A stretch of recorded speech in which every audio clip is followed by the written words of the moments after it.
Fala galera, sejam bem-vindos a mais um Pod Raiz. Nosso assunto de hoje é sobre asma no departamento de emergência. Aqui comigo, Dr. Leonardo Goltara, nosso médico emergencista. Fala pessoal, bem-vindos. Para quem não me conhece, Luísa Brown. E vamos para mais um papo, né, Léo?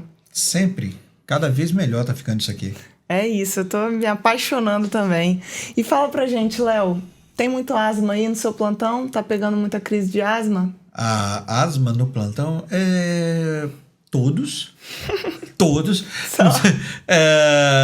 Todo plantão chega a asma. Se você não tá atendendo asma no plantão, meu amigo, você tá dando plantão em lugares muito tranquilos, porque crise de asma... Ainda mais nessa época do ano, né, Léo? Nossa, agora no inverno. Eu não sei quando é que esse episódio vai subir pro ar, mas deve subir agora no inverno ainda.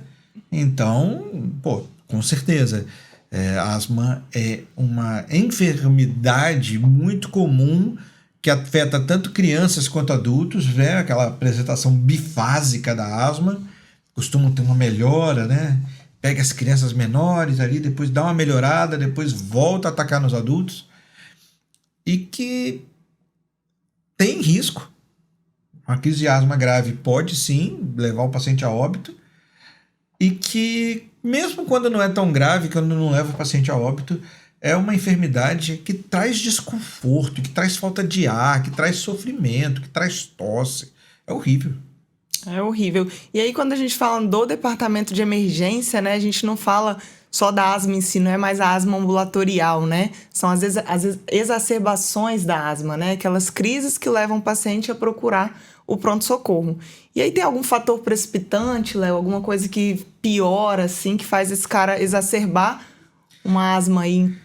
Eu acho que a gente já deu em outro episódio uma dica ótima sobre exacerbação. Exacerbação de quê? Exacerbação de qualquer coisa. Coisas que fazem exacerbar qualquer coisa. Tratamento inadequado e infecção. Então, na asma não é diferente, não é mentira isso na asma. Isso também é uma verdade. Coisas que exacerbam uma crise de asma. Tratamento inadequado, paciente que não toma o remédio, paciente que não faz tratamento contínuo, paciente que não tem ali, não segue as orientações. Lembrar que tratamento inadequado não é só medicação, também é estilo de vida. Então, paciente é sedentário, paciente tendo uma casa cheia de alergenos, etc. Fumante. E tal, fumante e infecção. Gripou, resfriou, pegou pneumonia. Tudo isso são causas muito comuns de exacerbação da asma. Dependendo da região onde você mora, principalmente regiões com clima mais marcado entre as diferentes estações do ano, isso também pode ser uma causa de exacerbação da asma. Aqui a gente estamos transmitindo de Vitória, temos muito problema com pó preto, com pó de minério no ar, por conta de algumas indústrias aqui da região. Isso quando tá uma época que tem mais vento, etc, tal, que tá mais seco, que o pó assenta menos, dá mais crise de asma. Em algumas regiões de campo, dependendo do que da floração, etc e tal, pode ter mais pólen no ar, isso pode dar crise de asma. Épocas mais frias, onde as pessoas estão mais fechadas, a transmissão de infecções respiratórias banais, como viroses, resfriados, pode dar mais crise de asma. Isso tudo é causa de crise asmática. E para o asmático que é asmático mesmo, até mesmo fazer um exercício, eu vou jogar uma pelada, fez um exercício muito intenso, foi bater uma bola com os amigos, pode dar uma crise de asma. Então tem que tomar cuidado com essas coisas. E aí, como é que esse paciente chega, então, no departamento de emergência? Qual que é o quadro clássico aí de uma exacerbação de asma, Léo? Cara, o paciente chega na sala de emergência com asma, via de regra, ele tem... Primeiro que o asmático, via de regra, sabe que é asmático. É muito comum, na verdade, Lu, o paciente chega na crise, na emergência, via de regra, ele já chega dando diagnóstico. Eu vim aqui porque a minha asma... Não, ele chega falando, olha, eu vim aqui porque a minha asma está atacada. Eu vim aqui porque eu estou em crise de asma. Né? Mas em termos de sintomas objetivos, além do próprio relato do paciente, a gente tem aqueles sintomas clássicos de asma, como sibilos, dispneia e tosse. A gente às vezes esquece que tosse é um sintoma da asma e fica querendo que toda tosse seja uma pneumonia. Não é. Tosse é sintoma característico de asma, mesmo sem nenhuma infecção pulmonar. Então, dispneia, tosse, taquicardia, taquipneia, isso tudo pode estar presente. Febre, quando é infecção, isso tudo é comum. E aí, quando a gente pensa nessa história, né, no como o paciente se apresenta para a gente no departamento de emergência, tem alguma coisa que a gente precisa prestar atenção na história? Coisa de, olha, aquele paciente ali pode dar ruim. Alguns clássicos que a gente usa para, na verdade, todos os pacientes.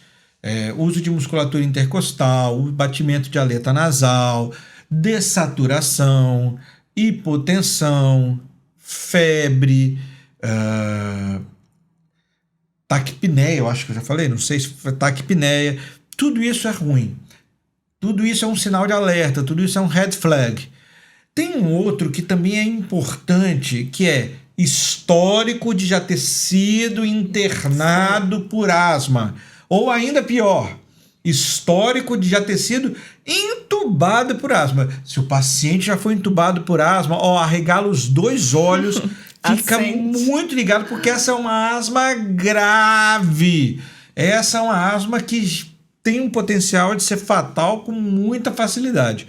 Então a gente precisa ficar muito ligado com essas red flags, com essas bandeiras amarelas, bandeiras vermelhas, porque isso é preocupante. Tem aquele paciente também de má percepção dos sintomas, né? A gente fala que o asmático sabe que é asmático e sabe muitas vezes que tá com crise, né? Então, aquele paciente que tem má percepção dos sintomas, que para ele tá tudo bem, mas tá sibilando horrores, aquele também é um paciente que a gente precisa... É verdade, esse paciente... alarmar, né? Esse paciente é um paciente que às vezes morre e não procura ajuda. O famoso vai dar ruim. Então, vai dar ruim. Vai dar ruim. E o diagnóstico, Léo? Pra gente diagnosticar asma, assim, dica raiz do departamento de emergência. Cara, eu vou dizer uma coisa que raramente eu digo. Sabe uma coisa que não presta para diagnosticar asma diretamente? Ultrassom. A gente sempre fala em emergência, né? A gente até brincou aqui, eu acho que, não sei se foi aqui no podcast ou se foi lá na residência, que se você chutar, quando te fizerem uma pergunta sobre emergência, se você chutar ultrassom point of care ou ketamina, a sua chance de acertar é grande. De acertar é enorme. Mas ultrassom point of care aqui não é um bom chute. A gente até pode usá-lo, mas ele não vai dar diagnóstico de asma propriamente dito. Ele eventualmente vai ajudar você a descartar diagnósticos diferenciais ou avaliar outras coisas. O diagnóstico da crise asmática no pronto-socorro é eminentemente clínico.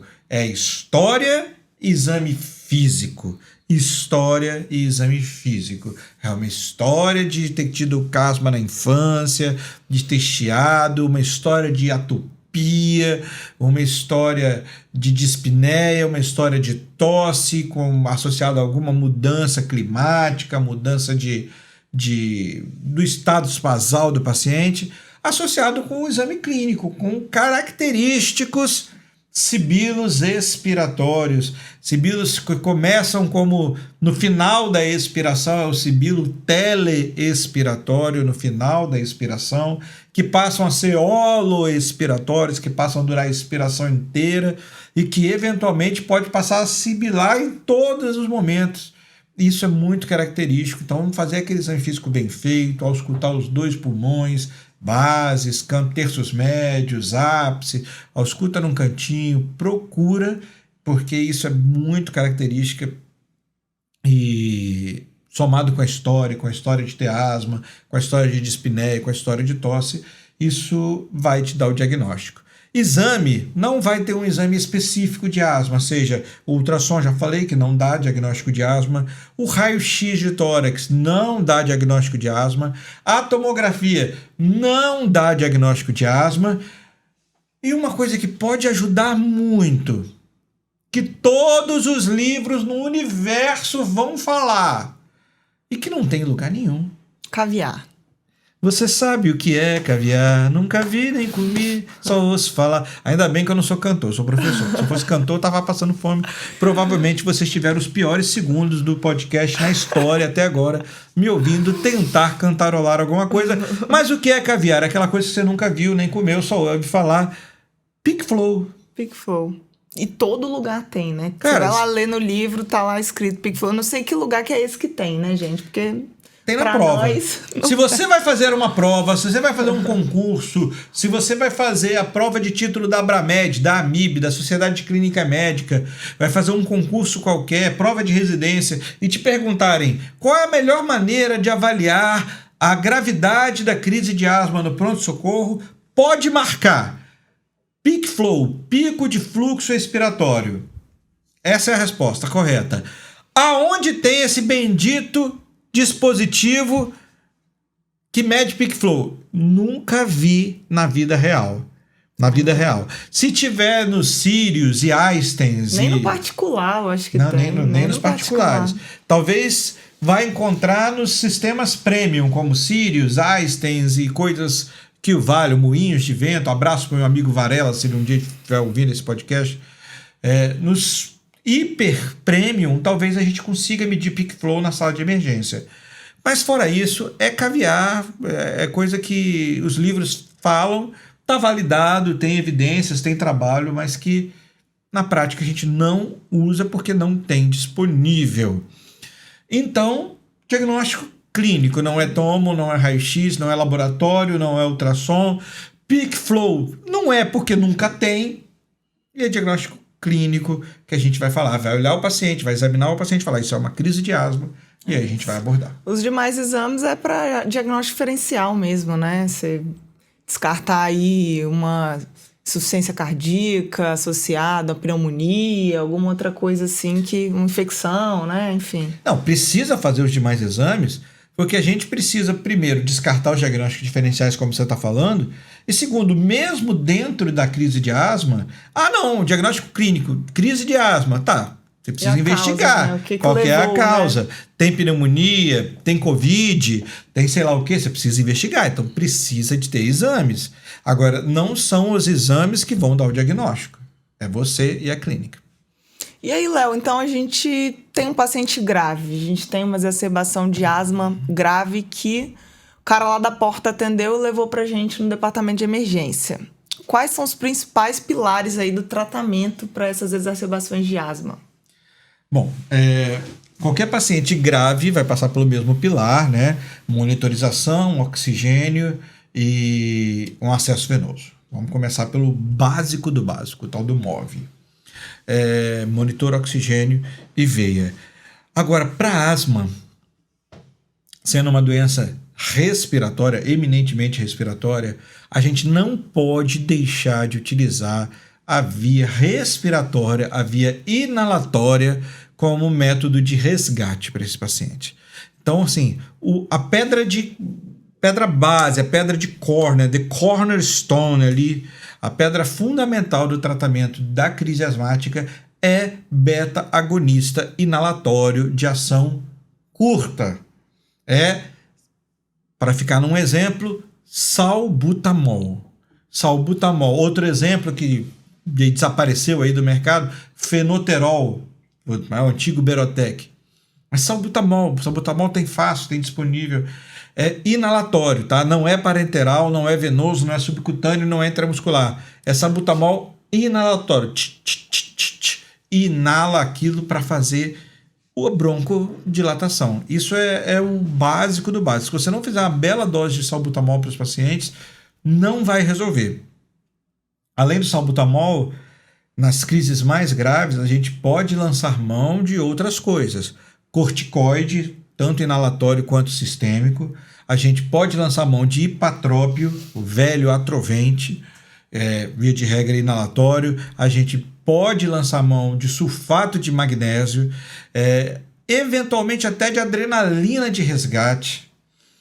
E embora as evidências não sejam tão fortes quanto são no DPOC, a gente também pode e acaba usando ventilação não invasiva. A ventilação não invasiva para asma tem uma evidência um pouco menor, uma evidência bem mais fraca do que tem para o DPOC, uma evidência bem mais fraca do que tem para o edema agudo, mas ainda cabe, ainda, né? Você sabe que não é aquela coisa tão maravilhosa quanto é no edema agudo, quanto é no DPOC descompensado, mas que ajuda sim e que pode ser mais um fator a corroborar o seu tratamento.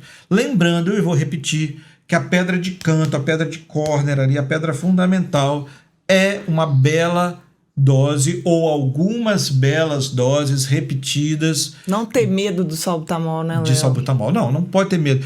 Ah, eu tenho alergia a salbutamol. Você já ouviu essa? Essa eu nunca vi, não. Você nunca ouviu o paciente falando essa? Essa não. O paciente muito frequentemente fala que tem alergia ao salbutamol.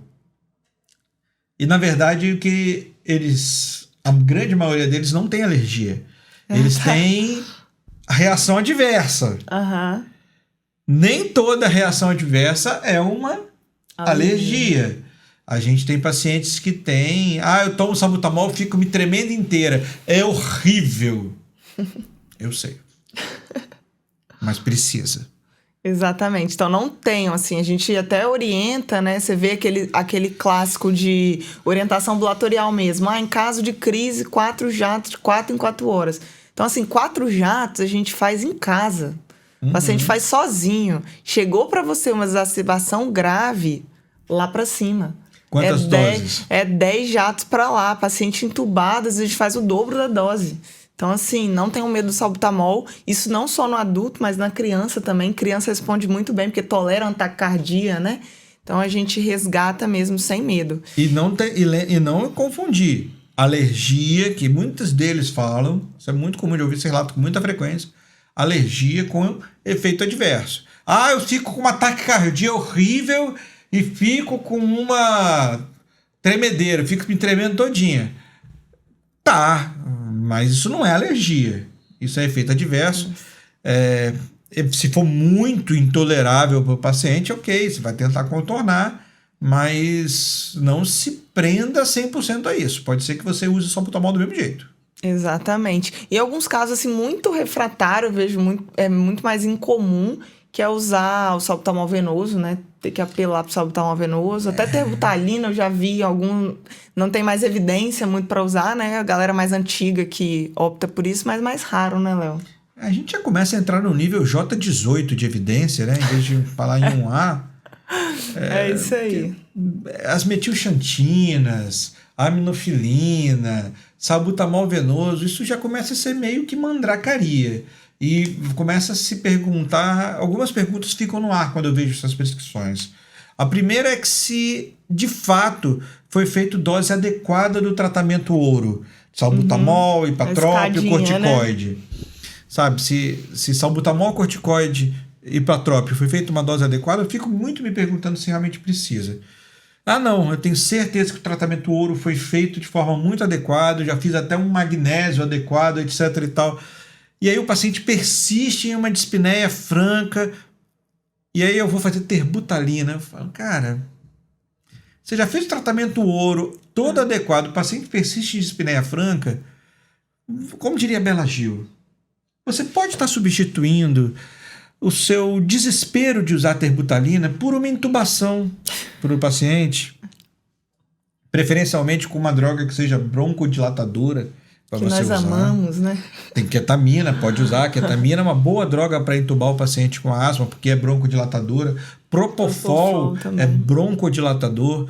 E aí você vai dar um descanso ao paciente, vai dar o suporte da ventilação mecânica, você vai conseguir acrescentar mais uma droga como Propofol ou ketamina, para ficar em 2 exemplos. Vai assistir o AVM do zero para poder aprender a ventilar esse paciente, porque não vai ser fácil, mas... Mas quando você faz a coisa certa, a coisa flui. Agora, não adianta você ficar se agarrando ali numas evidências anedóticas, muito mequetrefes, meia-bocas de metilxantina. Eu não recomendo, de forma nenhuma, não recomendo. E se você fez tudo certo antes, não tenha medo, dê o próximo passo. Mas dê o próximo passo de verdade, não fica andando para o lado, sabe? Eu acho que é por aí, Luísa. Acho que é isso, Léo. Acho que esse é o resumo mesmo do tratamento. Então, acho que salbutamol é a nossa primeira opção ali. Vamos resgatar esse paciente. Não deu certo, tem a opção do ipratrópio, tem a opção dos corticoides, tem o sulfato de magnésio, tem muita coisa para ser feita, né? Para esse paciente logo que ele chega. AVNI, né? E acho que é isso, assim. Se a galera tiver mais alguma dúvida, mais alguma dica sobre asma, quiser discutir com a gente, né, Léo? Vai ser um prazer ter com vocês, sempre com a gente. Mandem DM, mandem tapete voador, sinal de fumaça, mandem pombo correio. Estamos aqui para receber vocês. A ideia desse podcast é sempre ser um podcast curto, mas que possa agregar para vocês. Sigam a gente, né, Léo? Sigam a gente, deixa o seu like, deixa o like no canal. Ridículo isso, gente. Pelo amor de Deus, o que eu tô fazendo? Isso? @emergência raiz. @doutora Luísa Brown. Tamo Valeu, junto. gente. É um prazer. Um abraço pra vocês. Tchau. Tchauzinho.